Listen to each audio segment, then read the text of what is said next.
The following content has been provided by RWTH Aachen University.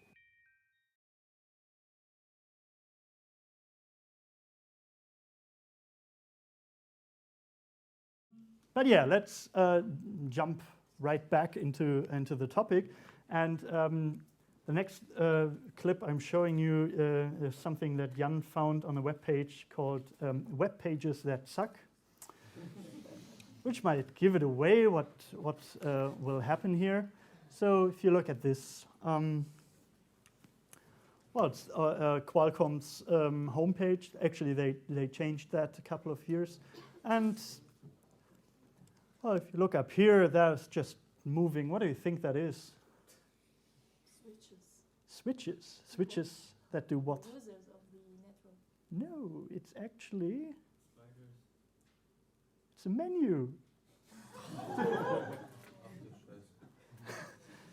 So you have latest news, or there was latest news again. Yeah, and you can immediately see that this is not working so good. So what are the problems that you have here? You have to follow them. You have to follow them. So yeah, actually, things are moving around. So what we already mentioned, well, if you can remember, news what as at this place, not working here. Tough job. What else? You have to take some time to find out that it's a menu. Yes.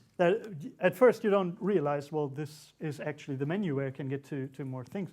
And even if you realize that, Maybe you click the wrong one. you might, yeah, even click the wrong one because they're moving, but also you don't know what is hiding behind these things.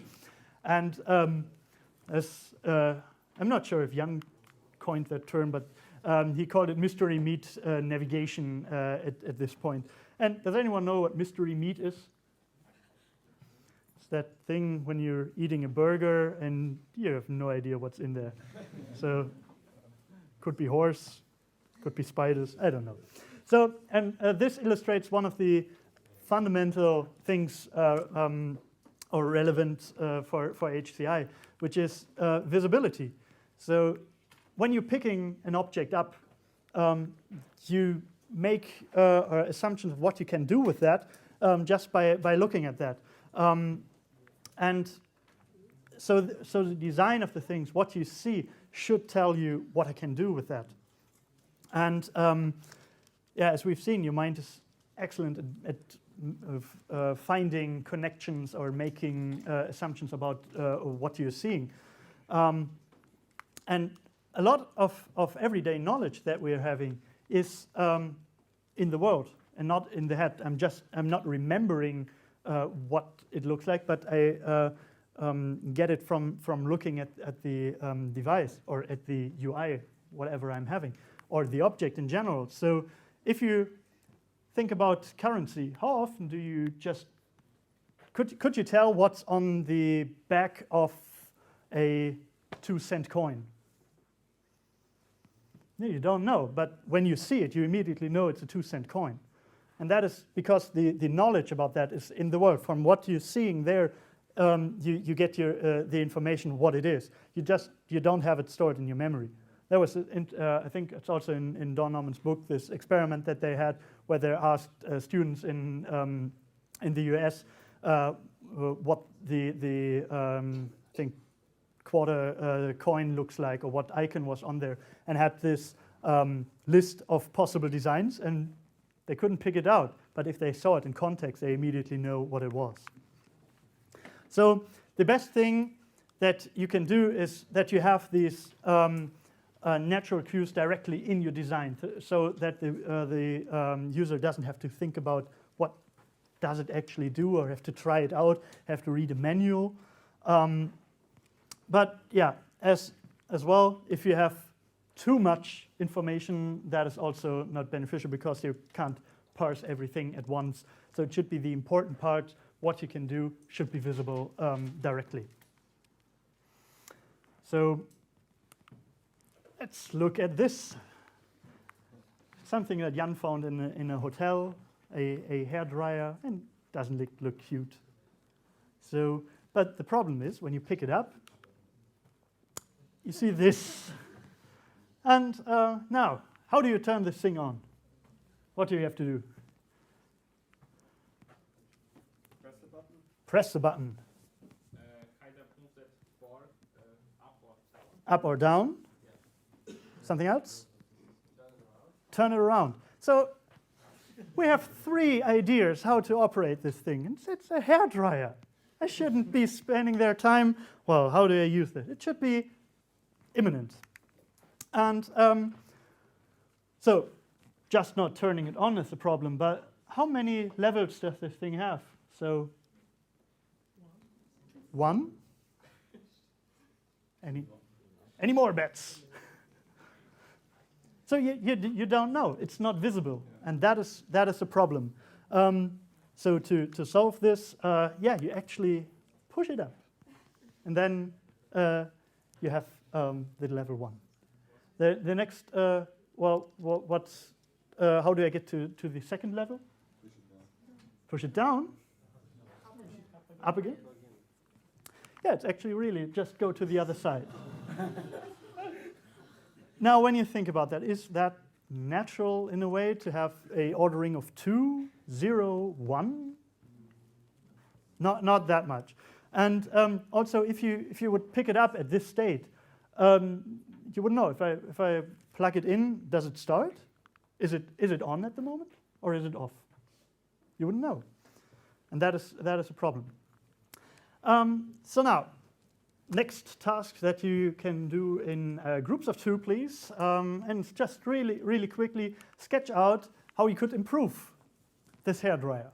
Just for 1 minute or so, scribble a small design and think about it. All right, I actually think this is such a basic task. What are your ideas? How would you change this? Yes? Just put a slider up and down. Slider up and down? Yeah, 1, 2, 3. So you're... it's good because you can do it in one hand. Mm-hmm. It's better than a turn thing because So you would have something like this, where you have a slider that you can push up and down here, just on the side. Yes, and actually something simple like this already solves this. So for one, you detach the labels from the control. You can actually see what power levels do I have and where am I at the moment. You have the answer to the question, what can I do here at all? If I just see the slider, I know, well, I can drag it up, put it down. That isn't too hard. A slider like this, or very often you just know that you can push it up, push it down, how you control that. You actually directly see, well, where am I? So what else is possible here? Then, as we said, this 201 label sort of felt unnatural. If you have something 0, 1, 2, it's more a natural order because we always tend to think, well, up is more. So if I push it up, I'm getting more power out of it. Trees are growing upwards, water level rises. So that is something that is easily picked up by our brains. Yes, but so this is something we can come up here quite simply. But what you could also need to keep in mind, well, where are the people using that? And you actually said a very good point there. It should be operated with one hand, so that I don't have to do it with both my hands and strangle myself at the moment. That the labels don't wear off, that it's water resistant at least to a certain point, that the voltage settings, if I plug it in into a wrong outlet, it doesn't blow up in my face. And also something, hairdryer, should it be voice activated or something, or voice controlled? Would be interesting. Would make for interesting scenes in a hotel room if you're just shouting at your hairdryer that it should go off. And that is actually one of the first design rules that we're teaching here. keep it simple. Always just make it simple that you can know what you can do, how you do it, and where you are at the moment, that these questions are answered, and otherwise just leave the rest out. So the thing is often visibility also, or a lack of visibility more or less, leads to superstitions. So how often did you have it that you clicked a button, nothing happened, you wait for 5 seconds, click it again. Maybe when you're in a good mood, you wait for another 3 seconds before rapidly going at it. And then at some point, just hell breaks loose and everything happens at once. And this is something called false causalities, when something that you don't expect happens when you do something else or doesn't happen. So you're thinking that a bad influence or some influence at all. For example, well, if you're setting up internet at your home for your parents, and then sometimes you get this call, well, I printed a letter and the internet broke down. That is a false causality, because very likely that has nothing to do with each other. But that happened in the same time frame, and they thought, well, this had a connection to the other one.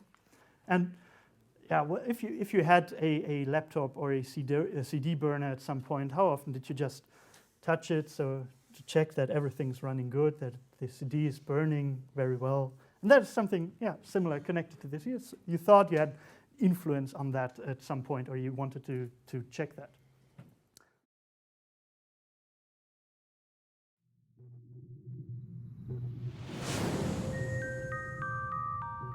This content was provided by RWTH Aachen University.